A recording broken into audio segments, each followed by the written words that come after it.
Hello ફૂડી friends, Krishna કા kitchen ખજાનામાં તમારું સ્વાગત છે. આજે આપણે એકદમ ડિફરન્ટ ટાઈપનું શેક બનાવીશું. અત્યારે આપણે બજારમાં જતા હોઈએ છીએ અને સ્ટ્રીટ સાઈડ શું જોવા મળે છે? તાલફળી. તાલફળીનો ગુણધર્મ એકદમ ઠંડો છે, તો ગરમીની અંદર જો તમે તાલફળી ખાઓ તો ખૂબ જ સરસ શરીરને ઠંડક મળે છે.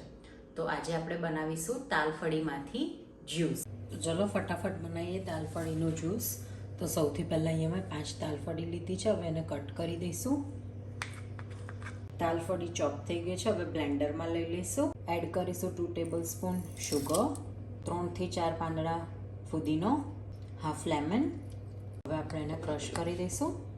સરસ ક્રશ થઈ ગયું છે. હવે હાફ ગ્લાસ પાણી રેડીશું. ચીલ્ડ વોટર છે, ક્રશ કરી લઈએ. જ્યુસ આપણો રેડી છે. સર્વ કરીએ. ગ્લાસની અંદર આઈસ લઈશું. હવે એની અંદર મારી પાસે કોરોકો સિરપ છે, એ અંદર એડ કરીશું. તમારી પાસે ઓરેન્જ સિરપ હોય તો પણ તમે લઈ શકો છો, ખૂબ જ સરસ લાગશે. અને ધીમેથી એડ કરો તાલફળીનું જ્યુસ, લેમન વેજ અને મિન્ટથી ગાર્નિશ કરીશું. તો રેડી છે તાલફળીનું એકદમ ડિફરન્ટ વર્ઝન, તાલફળીનો જ્યુસ. આ ગરમીમાં એન્જોય કરો.